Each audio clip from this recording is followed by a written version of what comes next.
네, 안녕하세요. 아까 전에 여기서 중단됐기 때문에 계속해 보겠습니다. 자, 병리적 황달에 대한 이야기요. 이것은 아주 중요하게 용혈성 반응에 의한 것입니다. 자, 그래서 이거는 반드시 치료를 해야만 합니다.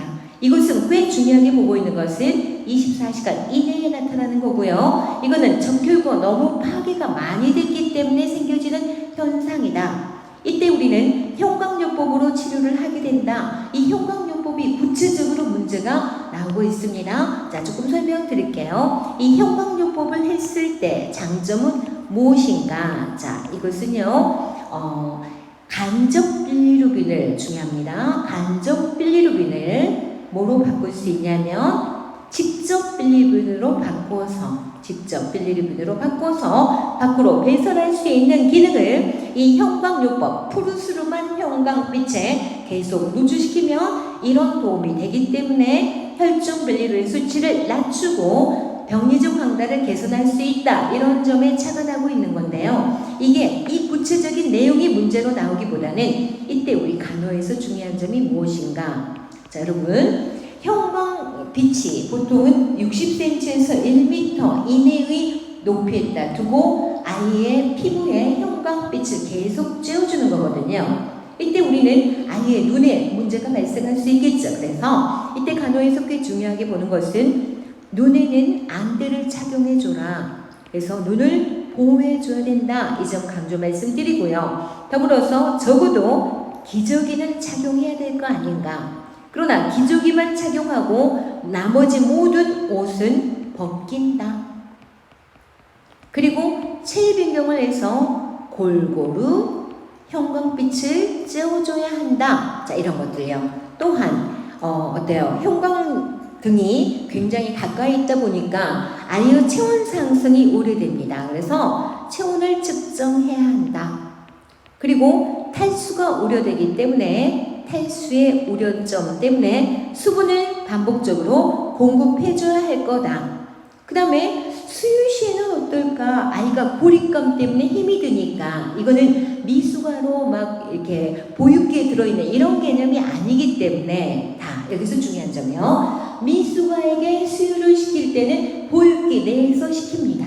그러나 형광요법을 시키고 있는 병리적 황달 아이는 일단은 수유할 때만큼은 꺼내서 엄마 품에 안고 그 다음에 수유를 시키는 것을 원칙으로 하는 것. 형광요법을 계속하면서 수유를 시키는 것은 아니다. 이 점 비교 좀 하셔야 할 겁니다. 자, 이렇게 해서 병리적 황달에 대한 설명을 했고요. 아까 전에 끊겼기 때문에 이어서 이 부분을 설명을 드리는 것은 꽤 중요하기 때문에 설명을 드리고자 했던 겁니다. 아주 중요한 부분입니다. 그리고 여기다 제가 쓰지 않았지만 수유할 때는 형광요법을 잠시 중단하고 품에 안아서 수유를 시키고 그 다음에 끝나고 나면 다시 형광요법을 시작한다. 그러면서 강조하는 점, 좀 정확하게 기억하기 부탁드리겠습니다. 자, 이게 형광요법에 대한 내용이었습니다. 자, 그러면 이어서 제대간호 들어가려면서요. 자, 이 부분 좀 지우고 가겠습니다. 공간을 확보하기 위함입니다. 자, 이번에는요. 그 다음 이어서 제대간호로 들어가 볼게요. 제대는 뭐 아주 깊숙하게 강조하진 않고요. 가볍게 알아두면 될 것 같은데요. 제대는 박동이 중단 후 절단한다. 자, 이 부분에서 여러분은 즉시 절단이 아닙니다. 그리고 다시 조금 전에 말씀드렸지만 제대가 절단하는 것이 더 중요하냐, 제대 절단이 더 빨리 해야 될 부분인가, 첫 호흡이 더 중요한 상태인가? 첫 호흡이 더 중요합니다. 제대가 지금 엄마 태반에서부터 연결되어 있는 제대를 그대로 절단하지 않은 상태에서 첫 호흡에 대한 간호를 먼저 하고 첫 호흡이 성공적으로 되어진 다음에 제대 박동이 중단된 것을 확인하고 나서 절단을 하게 된다. 이 점 강조 말씀드리고요. 그 다음에 또 제대간호에서 강조하는 것은요. 제대는 결국은 생후 7일쯤, 뭐 길게 잡자면 10일 이내, 6일에서 10일 정도의 제대가 탈락이 될 거다. 그러면 탈락될 제대가 어때요? 말라야죠. 말라야 이게 떨어질 수가 있겠죠. 그래서 제대의 경우에는요, 70% 알코올로 소독한다. 알코올 소독한다. 가볍지만 이런 문제를 거론하고 있습니다. 예, 다음 이어서요. 체중 감소에 대한 이야기를 좀 봐보자면 생리적 체중 감소가 있고요. 가볍지만 문제 나옵니다. 병리적 체중 감소가 있습니다. 그러면 생리적 체중 감소라 함은 그 정의가 5 내지 10% 이하의 체중 감소가 나타날 때는 생리적 현상이라고 보는 겁니다. 병적이 아닌 거죠. 보통 이것은 생후 2, 3, 1 후에 나타나서 우리 생리적 황달하고 시기가 비슷합니다. 후에 발생해서 7일이 되어지면 다시 정상 체중으로 바뀌게 됩니다. 정상 체중으로 다시 회복이 되어질 겁니다. 이런 걸 우리는 생리적 체중 감소라고 하고, 병리적 체중 감소는 5 내지 10% 이상의 체중 감소일 경우이다. 이렇게 간단하게 보시면 되는데요. 여기서 우리는 문제에서 가끔은 이 병리적 체중 감소를 다른 의미로 볼 때 탈수열이라고도 합니다. 자, 무슨 말일까요? 체중이 감소됐다. 이것은 아이가 살이 빠지는 게 아니라 탈수가 됐다라고 보는 거죠. 근데 너무나 병리적 체중 감소로 탈수가 많이 되게 되면 몸의 체온이 올라간다. 즉 체온이 좀 올라도 흘릴 수 있는 땀이 없다. 왜? 탈수가 됐기 때문에. 그래서 탈수가 되면 약간의 열이 항상 같이 따라다녀서 병리적 체중 감소는 탈수열이라고도 부릅니다. 자, 그러면 어떤 부분이 문제로 거론이 되느냐? 가볍게요. 생리적 체중 감소는 5 내지 10% 이하거든요. 이것은 7일이 되어지면 정상적으로 다시 좋아질 겁니다. 요 정도요. 그 다음에 병리적 체중 감소는 5 내지 10% 이상의 체중 감소거든요. 요 정도 알아두시면 됩니다. 아주 깊게 문제로 거론하지는 않습니다. 자, 그 다음에 요번에는요, 뭘 볼 거냐면요, 배변에 대해서 볼 겁니다. 자, 아기가 태어나서 생후 3일까지요. 자, 3일까지 그리고 14일까지 2주, 그리고 그 이후로 나눠서요. 자, 3일까지 나타나는 그때까지 보는 배변은 태변이라고 하죠. 태변은 녹황색, 아니 암녹색입니다. 암녹색, 거의 거무스레하죠. 그러면서 약간은 녹색기를 띠고 있는 태변은 생후 3일까지입니다. 근데 만약에 태어난 후 생후 3일까지, 아니 여기서 중요하게 보고 싶은 거 24시간 이내에 태변이 전혀 나오지 않았다. 그러면 밀폐항문을 의심하게 될 거다. 이 점 좀 알아두시면 좋겠고요. 그 다음에 3일에서 14일까지는 이행변이라고 합니다. 이행되고 있다. 무슨 변으로? 그 이후에 나타나는 정상변으로 진행되기 위한 이행 단계다. 변화되고 있는 단계다. 이걸 이행변이라고 하는데, 이때 아이의 변의 색깔은 녹황색입니다. 그리고 점액이 좀 포함되어 있고 좀 묽은 변을 본답니다. 그 다음에 정상변으로 갔을 때 모유 수유를 하는 아이들은 난황색으로 색깔이 바뀌고요. 그 다음에 우유를 먹이는 아이는 황색으로 바뀌게 됩니다. 쓰진 않겠지만요, 우유는 그게 변이 좀 견고하고 대부분 1일 1회, 모유는 좀 묽은 변을 보게 되고 수차례 더 여러 번의 배변을 하게 된다는 차이점이 있긴 합니다. 자, 가벼운 정도 내용이요. 태변, 그리고 이행변, 정상변 비교, 날짜 보면서 비교하시면 되고요. 그 다음에 색깔의 변화를 가볍게는 알아두시는 게 좋겠습니다. 태변은 암녹색, 이행변은 녹황색, 그 다음에 정상변은 모유를 먹이냐 우유를 먹이냐에 따라서 색깔의 변화가 있을 거다. 그러나 이 점에서 더욱 중요시 보는 거는 태변은 생후 3일까지이지만 첫 24시간 이내에 첫 태변을 봐야 한다. 이 정도 알아두시는 거 좋습니다. 24시간 이내에 만약에 태변이 전혀 나오지 않았다면 그것은 밀폐항문이 의심된다라고 보는 거고요. 태변은 끈적하고요. 냄새가 없다라는 특징을 가지고 있다. 이 정도도 알아두시면 좋겠습니다. 자, 이렇게 해서 지금 우리는 아이의 생리적인 현상, 병리적인 형상들을 쭉 어느 만큼 살펴봤는데요. 그 다음에 이제 가볍게 하나만 더 보고 싶은 거는요.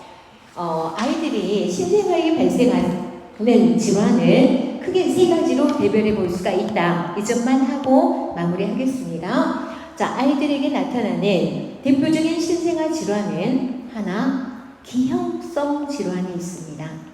기형성 질환이라 함은 태어날 때부터 기형 상태다. 그러니까 엄마 뱃속에서 문제가 생겼던 거죠. 예를 들어 배아기 때, 배아기 즉 임신에서부터 첫 3개월까지 아이의 모든 몸의 형태가 만들어질 건데 이때 뭔가 기형이 발생하는 것, 이게 대부분 기형성 질환의 원인입니다. 그러나 또는 태반을 통해서 감염이 되어져서 선천성 매독이나 선천성 풍진이 돼도 기형성 질환이 되어질 건데, 이 기형성 질환의 가장 흔한 것은 토순요, 입술이 토순처럼 되어진 것. 그러니까 토끼 입술처럼 입술이 갈라져 있다. 이걸 토순이라고 하죠. 그런가 하면 입천정이 갈라져 있는 국의 파열. 그런가 하면 식도가 여기 있는데 위가 이렇게 있어요. 그러면 식도가 폐쇄되어 있는 거네요. 또는 직장이 여기까지 있는데 항문이 여기까지 있고 연결이 되지 않았다. 이게 대표적인 기형성 질환이죠. 자, 그러면 기형성 질환의 가장 흔한 것은 뭐니? 그러면 토순 가장 흔하다. 그런가 하면 입천정이 갈라지는 국의 파열.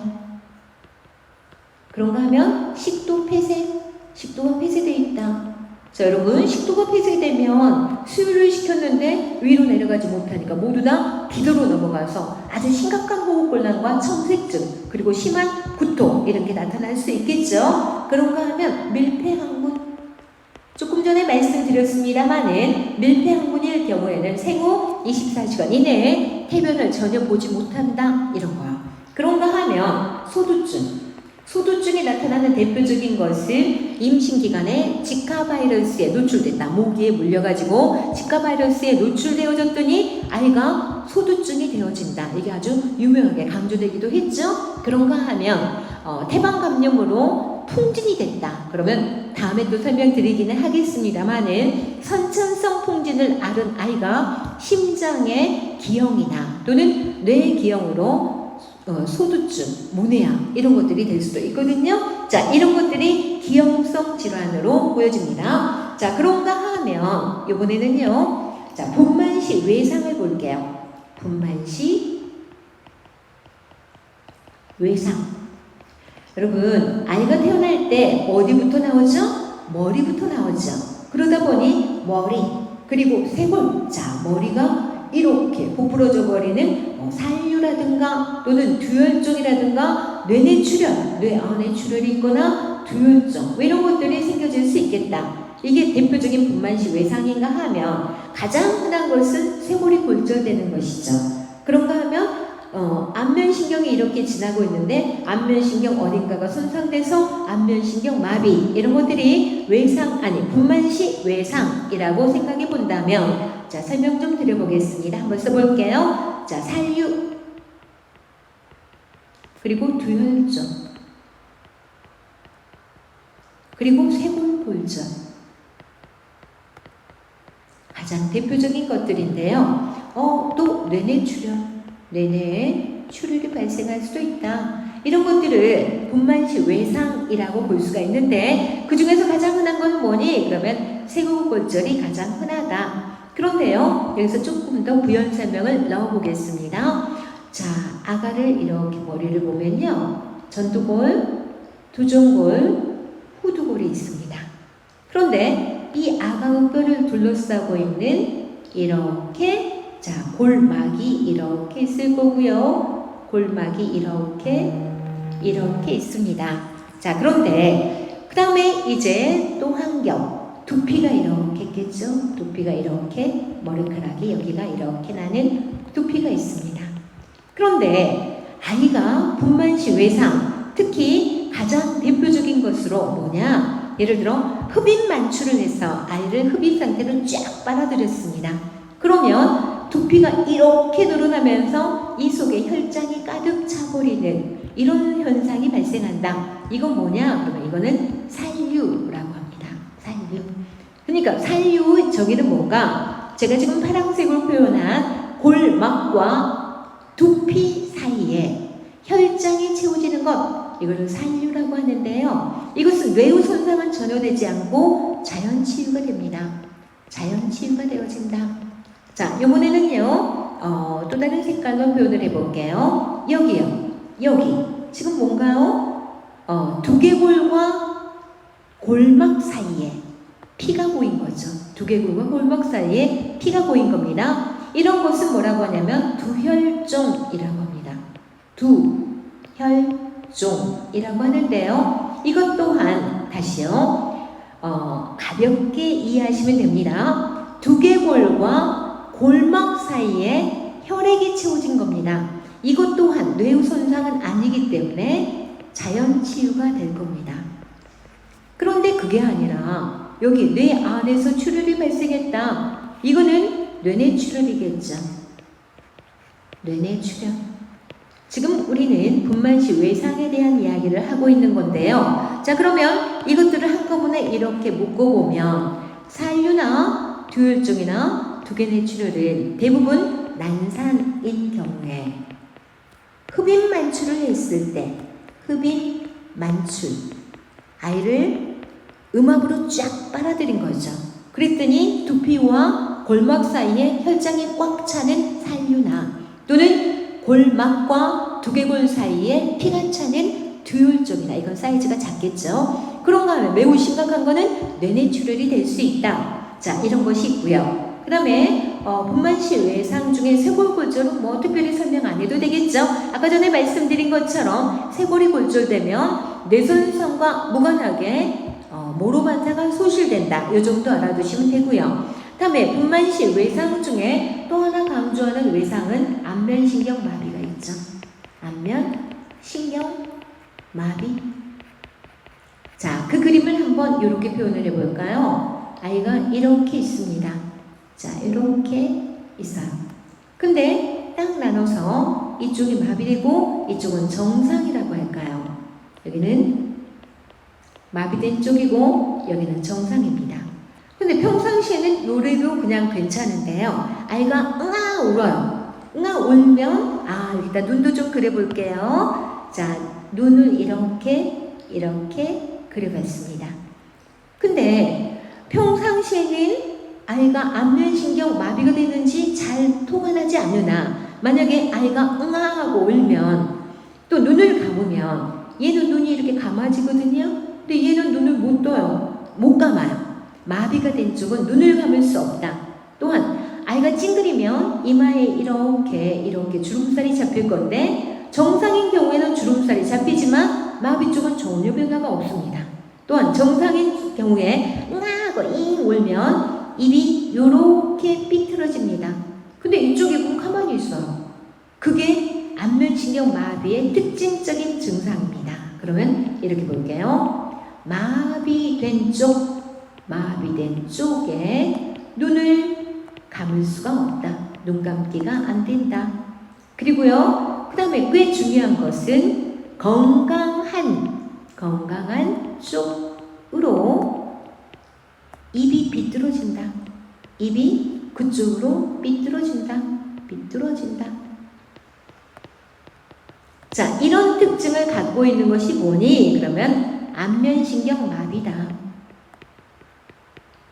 이것도 분만시 외상 중에 하나일 거다라는 말씀 드려요. 그래서 분만시 외상에 조금 색깔 내볼게요. 분만시 외상에 살류, 두혈종, 뇌내 출혈은 난산이어서 흡인 만출을 하다가 보니 생겨지는 분만시 외상이었고요. 그런가 하면 안면신경 마비가 되는 경우가 있고요. 그런가 하면 쇄골골절이 있더라. 그래서 살류, 두혈종, 쇄골골절, 뇌내 출혈, 안면신경 마비, 이건 분만시 외상성 질환이고 기형성 질환의 대표적인 건 토순이지만 그거 말고도 구개파열, 식도폐쇄, 그 다음에 변폐항문, 소두증 이런 게 있더라. 이렇게 말씀을 드려봤습니다. 자, 이번에는요 이제 마지막으로 감염성 질환을 한번 살펴볼게요. 자, 감염성 질환. 아이는 어디를 통해서 감염이 될까요? 자, 감염이 될 수 있는 뭔가 통로가 있는 거죠. 그래서 어디를 통해서 감염이 되어지니? 눈을 통해서 임균성 안녕, 입을 통해서 아구창, 그리고 제대를 통해서 파상풍, 그리고 피부의 신생아 단독. 자, 여기서 써볼게요. 감염은 눈을 통해서, 그리고 구강을 통해서, 그리고 제대를 통해서, 그리고 피부를 통해서 감염이 되어진다. 이런 것들이 문제로 나오기도 하죠. 자, 조금 더 세분화해서 보겠습니다. 눈을 통해서는 분만 과정에 엄마의 질에 있는 임균이 눈으로 들어와서 임균성 안녕. 그런가 하면 구강을 통해서는 엄마가 만약에 모닐리아성 질염이었다. 그러면 아이가 입에다가 칸디다 알비칸스라는 원인균을 담고 나오는 아구창. 그 다음에 제대를 통해서는 제대 가위, 요즘에 그런 일이 없지만 그래도 아직은 문제가 나옵니다. 제대를 통해서 녹슨 가위로 제대를 절단하다가 생겨지는 파상풍. 그 다음에 피부를 통해서는 용혈성 연쇄상 구균에 의해서 발생한다고 하는데 신생아 단독. 이것이 가장 대표적인 우리 감염성 질환에 해당하는 겁니다. 그래서 감염성 질환에는 눈, 구강, 제대, 피부를 통해서 감염된다. 이거를 묻기도 하고요. 눈을 통해서는 임균성 안녕, 구강을 통해서는 아구창, 제대, 파상풍, 피부는 신생아 단독. 이렇게 신생아에게 흔히 발생하는 질환을 세 가지로 대별해서 공부해보는 것도 그 괜찮은 공부 방법일 겁니다. 자, 여기까지 해서 신생아의 생리적, 병리적 현상에 대해서 함께 공부해봤습니다. 수고하셨습니다.